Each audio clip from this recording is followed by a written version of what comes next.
Assalamualaikum warahmatullahi wabarakatuh.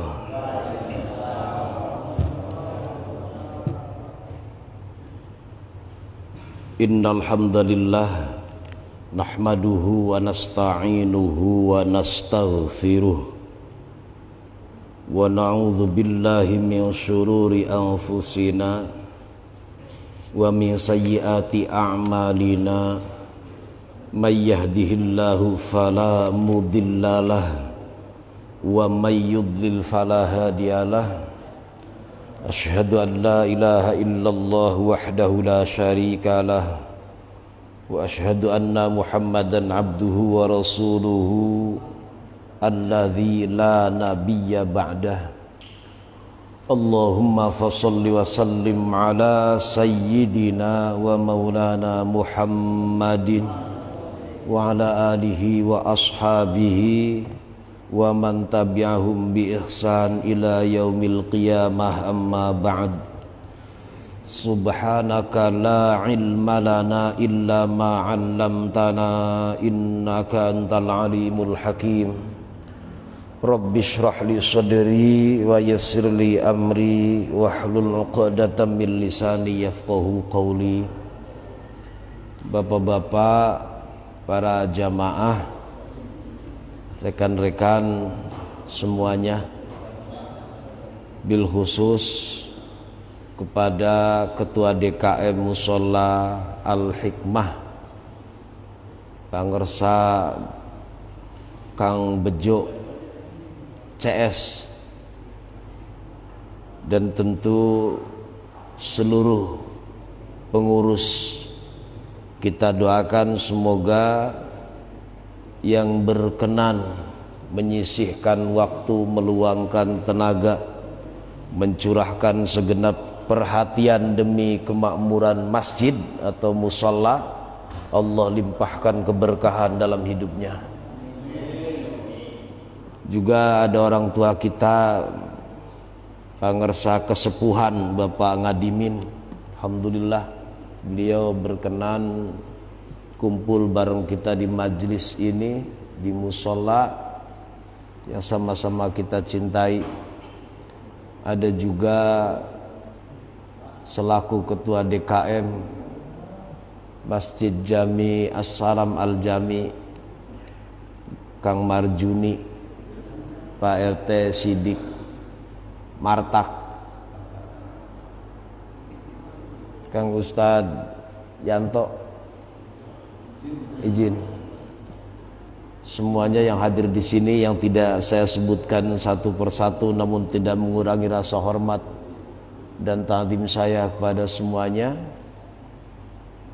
Mari kita sama-sama baca Fatihah, mohon kepada Allah dengan asbab, dengan karomah, dengan mukjizat, dengan barokah suratil Fatihah, semoga Allah berikan mudah dan gampang segala urusan kita, baik urusan dunia terlebih urusan akhirat. Juga Allah anugerahkan untuk kita keturunan anak cucu yang soleh dan solihah. Dan ini yang paling kita harapkan tentu, yaitu pada saat Allah panggil kita, dikala Allah mengambil kita dari kehidupan yang fana ini, maka kita kembali ke hadirat Allah dalam kondisi husnul khatimah.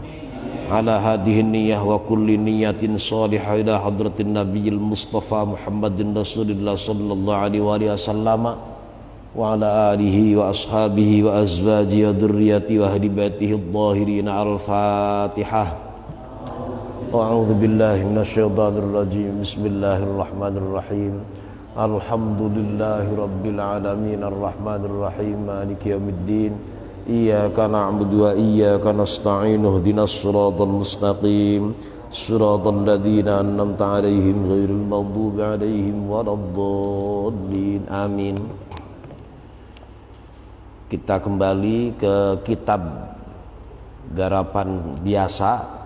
Ya, kitab wajib lah. Kalau perjumpaan bulan lalu kajiannya kitab lain. Yes, pokoknya kata Kang Bejo, pokoknya ngaji kayak begitu. Nah sekarang kembali kepada kajian awal, yaitu kajian fikih kitab Fathul Qorib yang saya baca ini. Sudah sampai, karena saya lihat ada shooting, jadi saya lihat itu ingat jadinya. Kalau di sini juga ada tandanya. Saya ingat kita sudah pasal tentang fardunya mandi besar. Bapak-bapak ingat nggak? Ingat ya. Mudah-mudahan ada yang ingat. Fardunya mandi besar itu sudah dibahas selesai.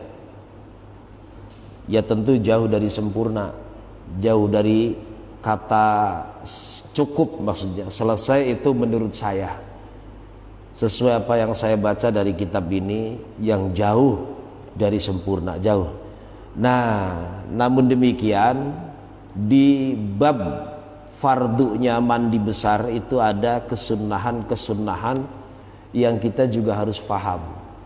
Kita juga tidak boleh tidak tahu. Artinya kalau memahami, kalau sudah ngerti, itu akan sangat sayang pada saat kita tidak melaksanakannya. Sebab sunnah dalam hal ini menurut fikih, apabila dilaksanakan mendapatkan pahala, dan apabila bapak-bapak ini kita semua tidak melaksanakan juga tidak dosa. Akan tetapi pada saat kita faham ilmunya, badannya sehat, kesempatannya luang ada, akan sangat sayang sekali kalau tidak dilaksanakan. Bismillahirrahmanirrahim. Qala al-musannifu rahimahullahu ta'ala wa nafa'ana biha bi'udumi fid dharaini amin wa sunanuhu ay al-ghusli khamsatu asya'a at-tasmiyatu wal wudu'u kamilan qablahu. Ini redaksi yang akan bareng-bareng kita bahas malam ini.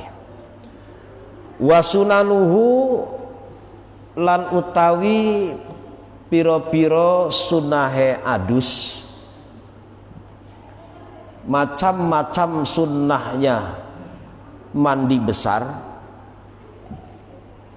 Al-ghuslu, yang pertemuan yang lalu fardunya sudah dibahas, penyebabnya apalagi, artinya yang menyebabkan seseorang punya hadas besar, yang kemudian wajib mandi besar. Nah pada saat mandi besar itu ada sunnah yang tidak boleh kita tidak tahu.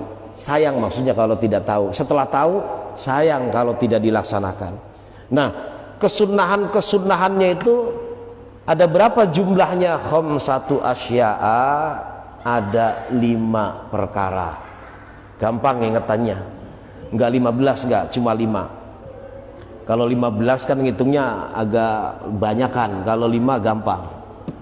Yang pertama, kesunahan sebelum kita melaksanakan mandi besar, eling-eling nggih. Yang pertama at-tasmiyatu, baca bismillah. Bapak-bapak nih kita semua kalau mandi besar baca bismillah enggak, Pak? Baca. Baca. Ya tempo baca, kadang enggak.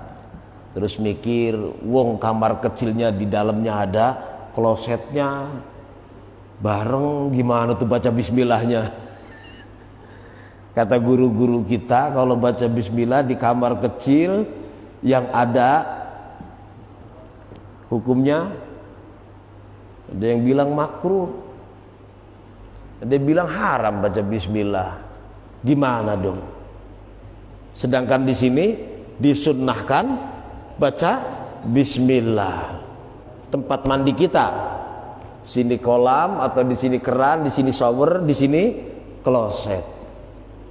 Gimana tuh kira-kira ya? Tanya sama guru-guru kita ntar. Ya, seperti itu.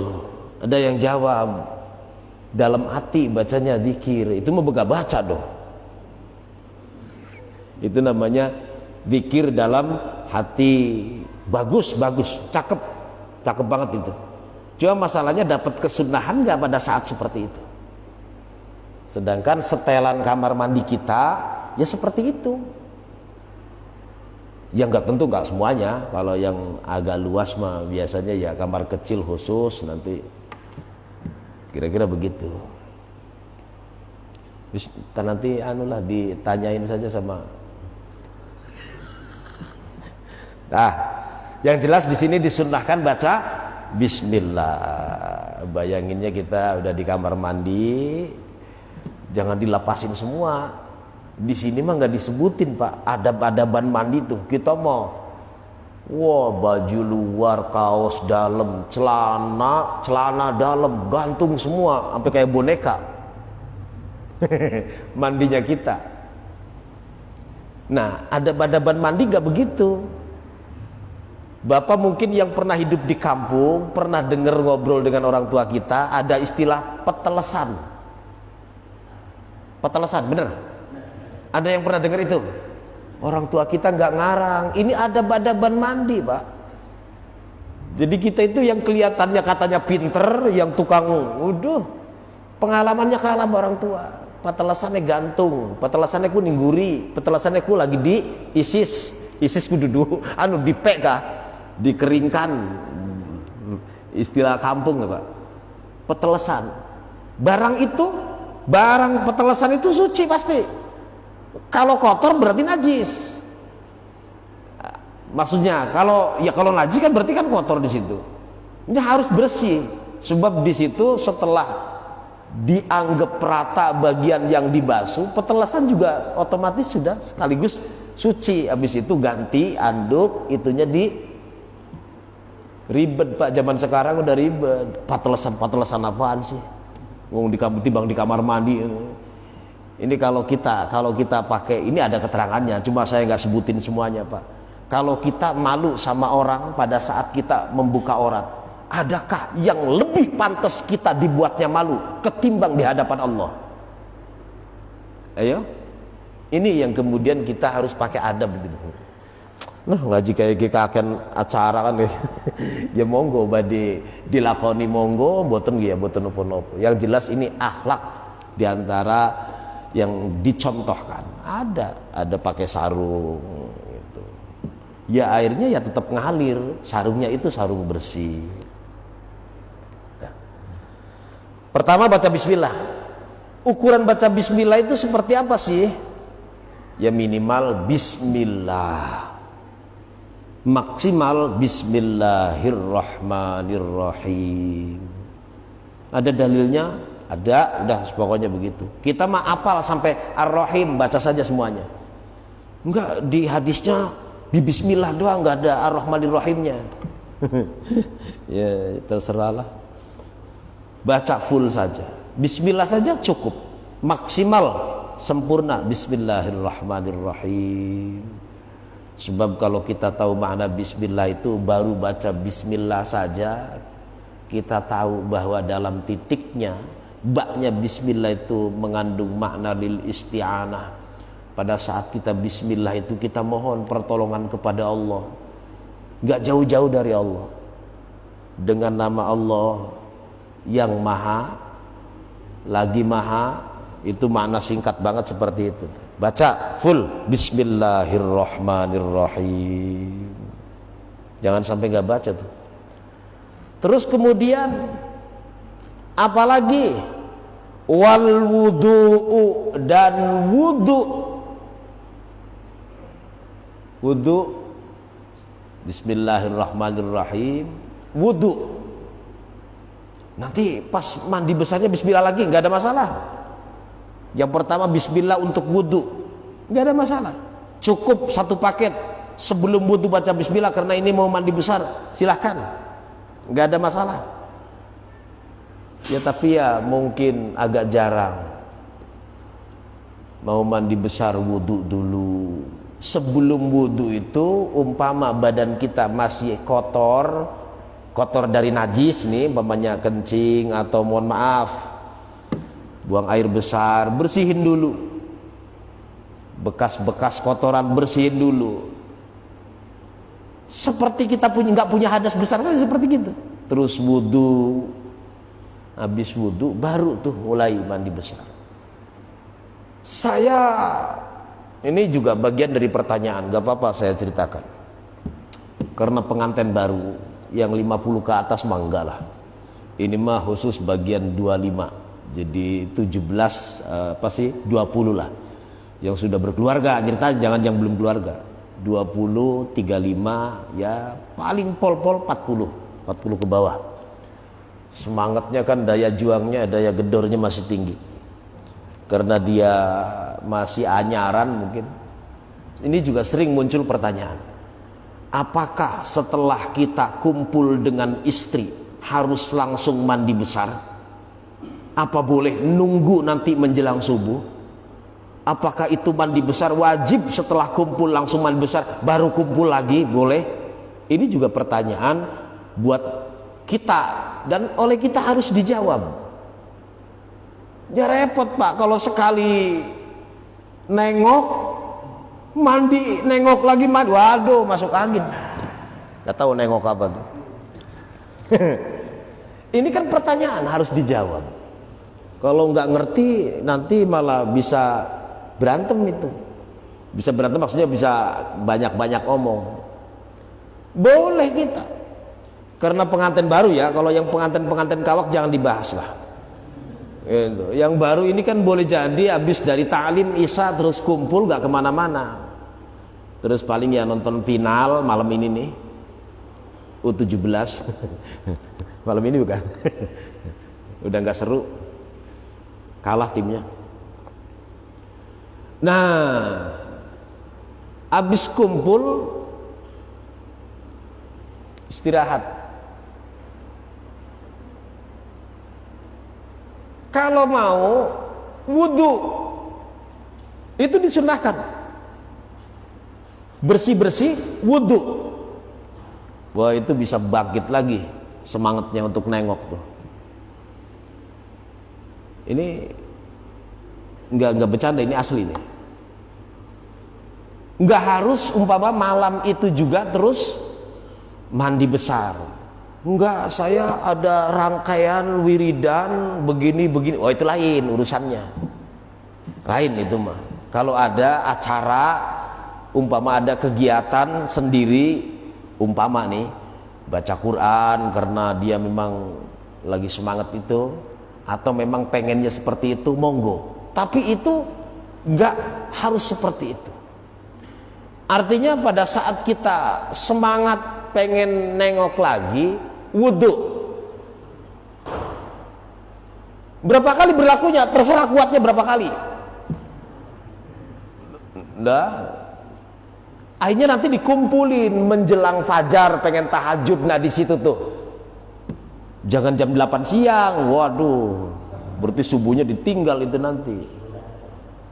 Ketiduran, kecapean. Paham ya? Dijadikan sampai bingung. Apa nanti lagi seneng-senengnya bolak-balik mandi, wah masuk angin, bisa dikerokin nanti malah. Enggak begitu caranya.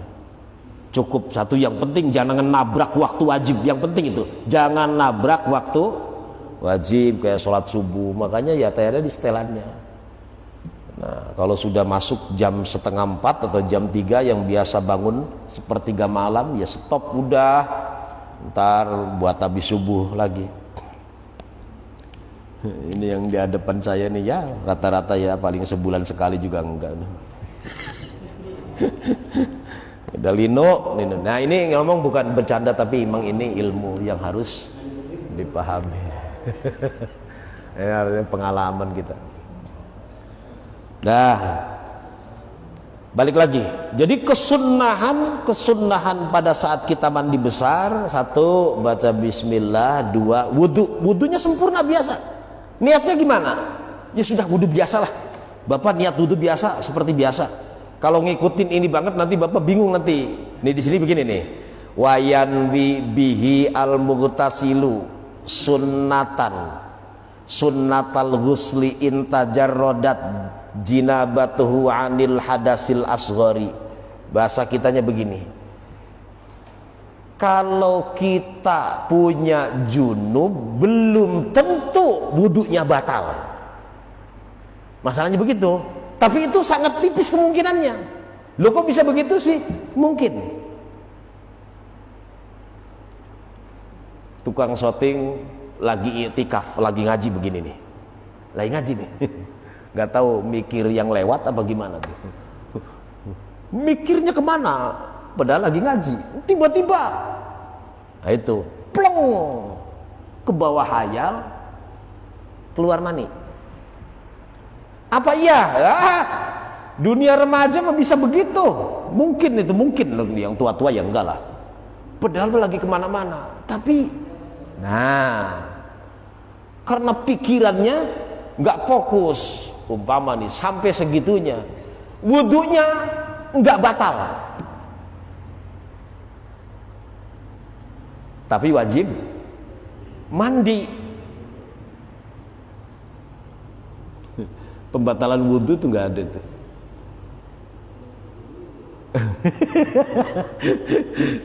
Tapi yang begini-begini kan iskal. Sebab pada praktek mandi tangan kita juga kemana-mana. Dah makanya wudhunya seperti biasa. Seperti biasa maksudnya seperti biasa, niat menghilangkan hadas kecil, seperti itu ada biasa. Soalnya di sini ada kalimat wayanwi bihi al-muhtasilu sunnatal ghusli, artinya nawaitul wudu'a li sunnatil ghusli. Seperti itu. Ya kita mah bisa biasa aja nawaitul wudu'a fardhon lillahi ta'ala, udah gitu aja udah. Terus mandi.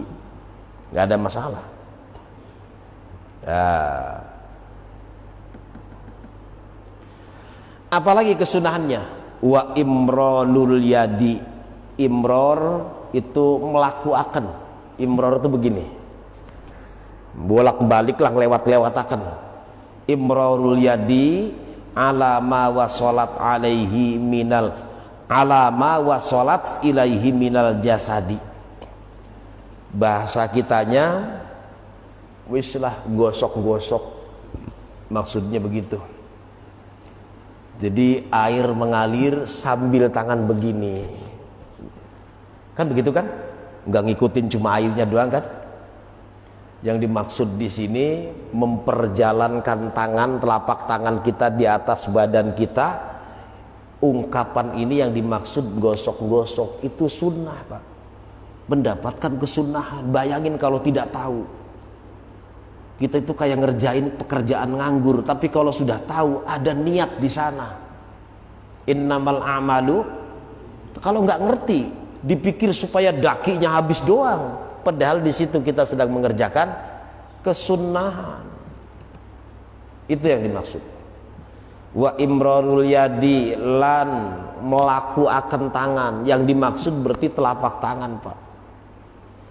Alama ingatase perkoro, ya maksudnya badan kita. Wa sholat kang tumeka ilaihi maring ma bayane minal jasadi ilaihi, wa sholat kang tumeka opo yad ilaihi maring ma, mana bagian yang terjangkau oleh tangan kita. Itu lah. Kalau sekarang mungkin ada alat gosok-gosok apa kan gitu kan. Bagus nggak? Cakep, monggo. Dulu paling-paling sama batu bata zaman pala suku, pol-polan, kenteng, geprak-geprak. Nanti kalau sampoan pakainya merang, jerami dibakar, sikat giginya pakai batu bata. Yang 40 tahun nggak pengalaman, Kang Andi nggak bakal tahu, dijamin nggak tahu. Seperti itu dulu kita itu, ya pada hidup. Hidup ini produk-produk lama itu kuat-kuat. Nah, sekarang giginya grepes-grepes. Itu seperti itu. Itu kesunahan. Terus kesunahan berikutnya wal mualatu, nuli-nuli. Apa nuli-nuli? Enggak ditunda-tunda maksudnya. Wal mualatu jangan begini maksudnya. Ini sunnah. Sebab boleh juga begini, pengantin baru zaman dulu, bukan zaman sekarang, zaman dulu masih numpang sama mertua, rumahnya bilik, bukan curiga kemana-mana pengantin baru. dia siasati pas junub itu sebelum subuh, mertua belum bangun, padahal mertua tahu udah. Dia mandinya kepalanya dulu, diniatin junub tetap, bagian kepala dia ratain. Nah pas giliran pas bareng bangun sama mertua, cuma badan saja bagian. Jadi dia biar nggak malu, maksudnya biar mertua nggak curiga, padahal mertua udah hafal duluan. Itu boleh dicicil begitu, boleh, tapi jangan dilaksanakan, takut lupa nanti. Boleh seperti itu. Maka ada kesunahan mestinya lanjut. Ini yang dimaksud. Wal mualatu itu lanjut. Nuli-nuli itu satu paket. Bukan kepala dulu atau kaki dulu baru kepala, bukan. Udah satu waktu itulah diselesaikan. Cerita ini kelihatannya kayak dongeng, tapi ya kenyataan juga, Pak. Zaman dulu, zaman yang rumahnya sama kamar kecilnya jauh, kadang-kadang kebun itu ya sudah tempat pembuangan terakhir. Nanti buang airnya di mana, istinjanya di mana.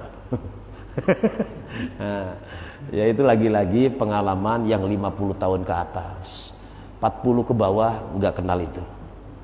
Taunya cetrek murub, cetrek mati, cetrek nyala, cetrek adem, kan begitu sekarang ini. Dulu pakai senggot, Pak. Nah, jauh.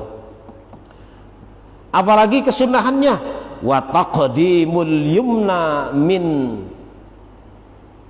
apa bacanya nih, min syiqqaihi. Syiqqaihi itu belah. Di wa taqdimul yumna lan dinginaken bagian kang tengen dari belah kanan, maksudnya alal yusra ngeriaken ing atase sebelah kiwa. Ya kita punya tangan, punya jasad badan ya kan sebelah kanan dulu. Nggak harus begini juga, Pak. Ini dilakban supaya simetris gitu, seret. Kanan dulu siram. Habis kanan rata, lakban buka baru kiri. Nggak perlu begitu, nggak. Pokoknya kira-kira saja lah. Kalau tangan ya bagian kanan dulu, terus kiri. Boleh nggak kiri dulu? Monggo. Namanya nggak dapat sunnah kita. Refleks ya, naluri, terutama ya orang-orang yang biasa ta'lim seperti ini, ngerti wudhu apa. Kalau yang baik-baik itu mesti pakai tangan kanan. Itu ya akan nalurinya akan ke situ. Nggak mungkin dia kiri dulu. Kanan dulu. Umpama pakai keran ya pokoknya ada prioritas kanan dulu. Meskipun yang nggak harus rapi. Ini jangan dulu, nggak begitu juga, nggak, ya kira-kira saja.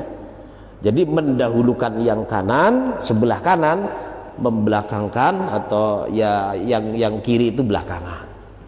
Wa baqiya min sunanil ghusli umurun madhkuratun fil mabsutati minha.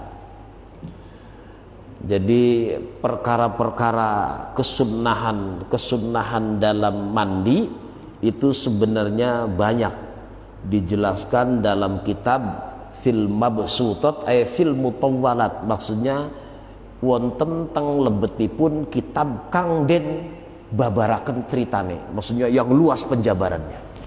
Di sini cukup seperti itu. Termasuk juga kesunahan dalam mandi besar itu at-tatslitsu, Pak. Apa sih at-tatslitsu? Ya kira-kira 3 kali lah. Sudahkah kita? Saya yakin husnudzon sudah bisa 3 kali. Pertama nyiram. Betul nggak, Pak? Nyiram nih. Nyiram ini rata, bisa jadi itu hitungannya sudah 3 kali itu. Tapi yang saya ingin tekankan begini, ketika mandi besar, kalau kita tersekat oleh waktu yang terburu-buru, saya ulangi, ketika kita mandi besar, terus kita ternyata dikuber waktu, dikejar waktu harus buru-buru. Saya sarankan, kalau buru-buru nih ya, nggak rileks, nggak kayak di tempat sendiri, harus antri, belum apa-apa digedor, tapi kita punya hadas besar sementara waktu sudah ada. Ini juga mungkin terjadi, entah lagi perjalanan atau rombongan atau airnya lagi masalah. Kalau nggak ada air sama sekali itu lain masalah, beda babnya. Atau badan nggak boleh terkena air, itu lain masalah. Kalau kondisi seperti itu,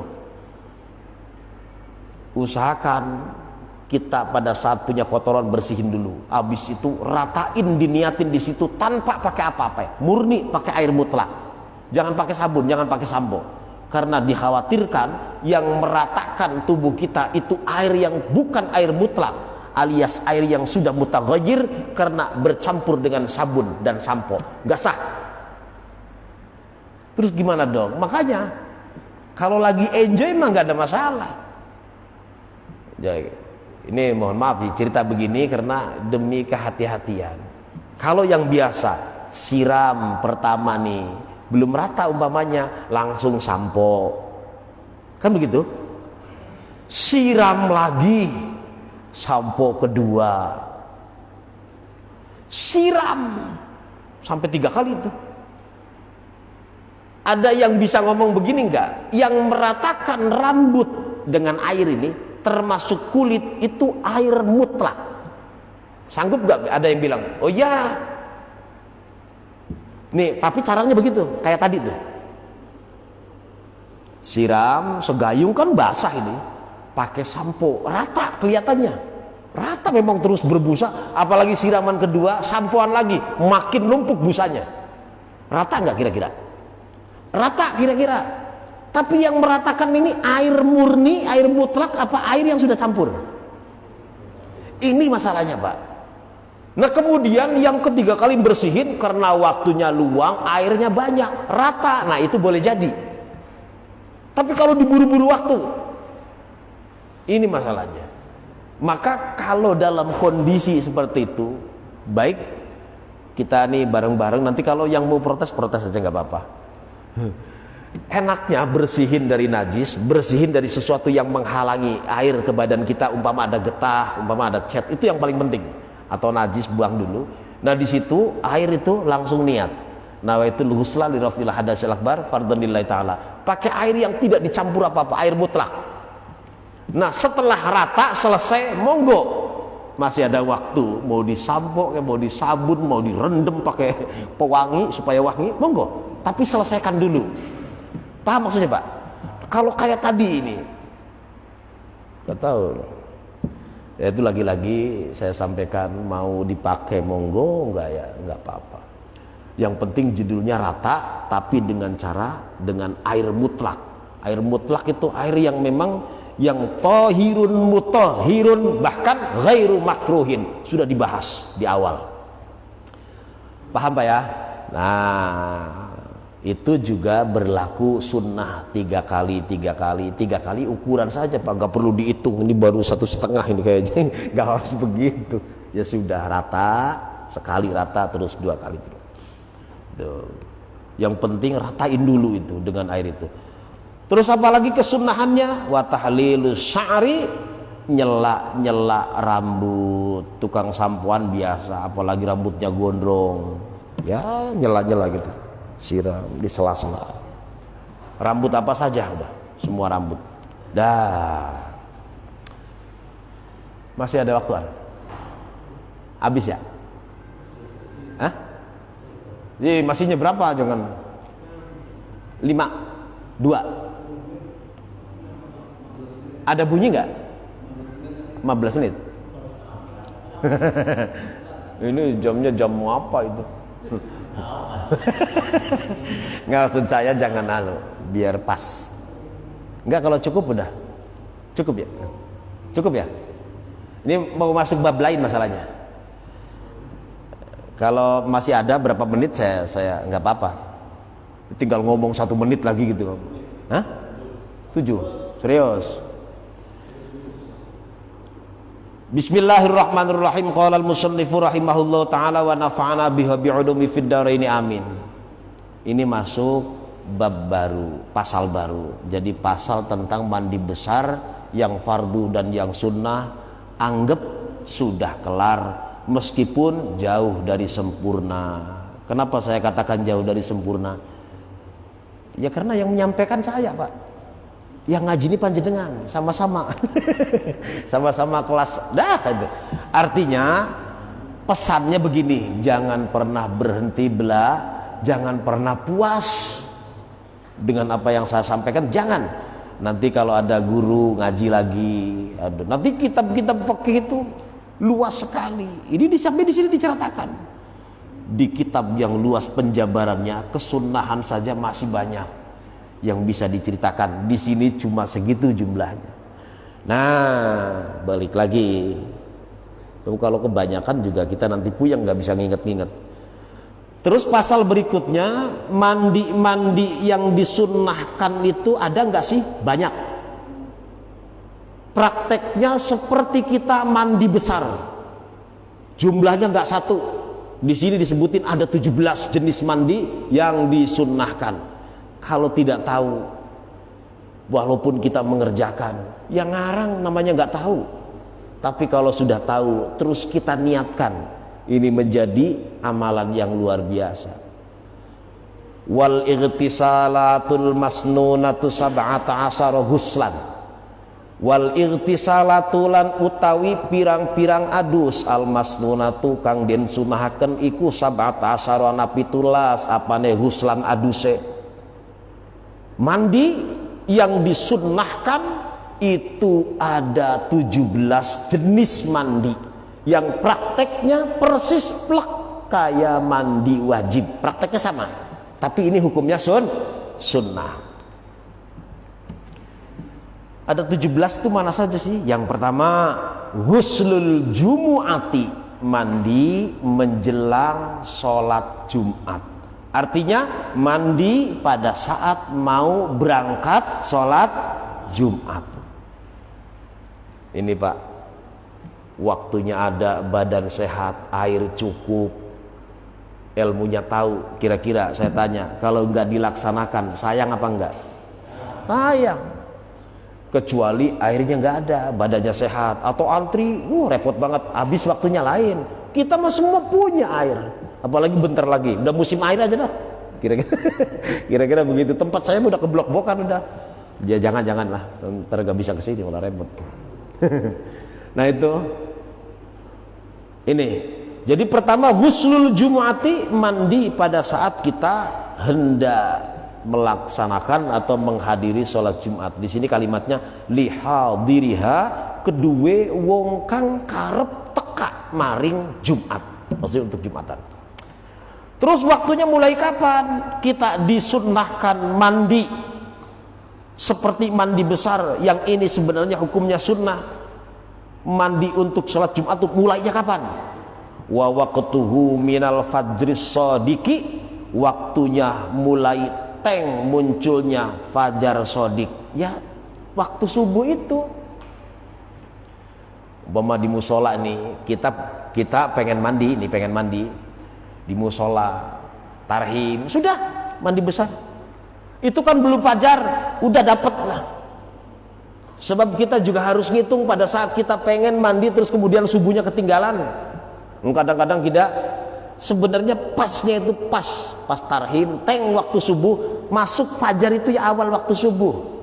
Di situ tuh mulai disunnahkannya mandi Jumat. Saya kerja, apalagi kerjanya umpamanya, mohon maaf, kuli panggul atau yang bersifat fisik lah, muncul keringat, bau lagi dok, mandi lagi. Emang boleh? Siapa yang larang? Kan gitu. Cuma untuk orang yang berkesempatannya pas, kayak umpamanya karyawan atau jadi apalah di pabrik atau di kantor atau mungkin berkesempatannya itu pas waktu itu, ayo kerjakan. Begitu di jalan sudah rapi, ada keringet dikit ya sudah, nggak masalah lah, semprot pakai minyak wangi apa diolesin. Sab kalau mandi lagi nyita waktu. Namanya di kantor kan kita kena aturan, kan seperti itu. Tukang dagang nggak kena aturan apaan? Goroh tukang dagang kena aturan itu. Kena aturan nota, ada nota tagihan, ada nota langganan. Akhirnya dia lupa mandi. Diceritain panjang lebar pengalaman saya udah. Seperti itu. Sayang ini kalau nggak dilaksanakan. Jadi dimulai dari sejak fajar sodik. Sebab fajar itu ada dua Pak. Ada fajar kadzib, ada fajar sodik. Ada yang bilang fajar kadzib, ada yang bilang fajar sidik. Dua. Pas sidik martak. Ini yang Fajar Shiddiq ini. Nah itu Fajar Shiddiq itu munculnya belakangan, Fajar Kidhib duluan. Sebab kalau Fajar Kidhib itu tandanya itu seperti ekor serigala, Pak. Apa namanya tuh? Yang kesini apa namanya? Vertikal ya. Begini. Kalau Fajar Shiddiq begini. Nah, kalau Fajar Kidhib kesini arahnya. Terus ngilang lagi sebentar. Itu Fajar Goroh. Belum masuk waktu subuh.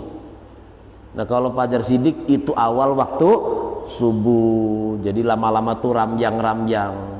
Sebab itu percap cahaya matahari mulai muncul ke dunia, ke permukaan bumi.